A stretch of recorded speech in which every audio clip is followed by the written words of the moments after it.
গত হাটে মুড়িকাঠা পেঁয়াজের দাম ছিল আপনার 1400 টাকা। আজকে মুড়িকাঠা পেঁয়াজের দাম উপরে আছে 1100, তারপরে আছে 1050 এবং নিচে আছে 800 বা 700 এরকম। পেঁয়াজের কোয়ালিটি বুঝে দাম কম বেশি আছে।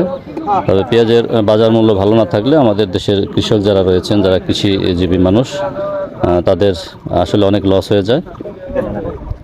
এবং যারা শেষ মুহূর্তে পেঁয়াজ আবাদ করে তাদের পেঁয়াজগুলো মূলত আপনার উঠে শেষের দিকে, যে কারণে মুড়িকাঠা পেঁয়াজের আবাদ করার পরেও অনেকে লসে থাকে।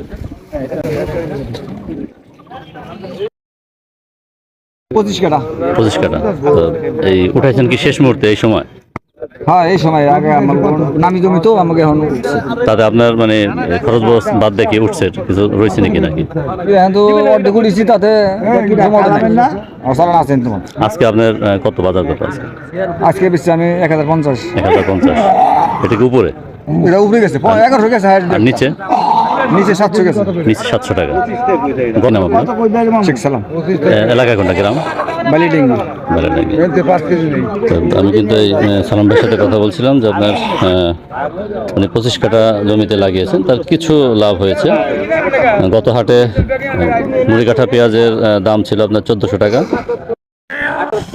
এই হাটটি ফরিদপুর জেলার চরভদ্রসন উপজেলার একটি ঐতিহ্যবাহী হাট। এই হাটের পেঁয়াজ দেশের বিভিন্ন অঞ্চলে রপ্তানি হয়ে থাকে। আপনাদের যাদের পেঁয়াজের প্রয়োজন তারা আসতে পারেন ফরিদপুরের চরভদ্রসন উপজেলার এই হাটে। ভালো থাকবেন, ধন্যবাদ সকলকে।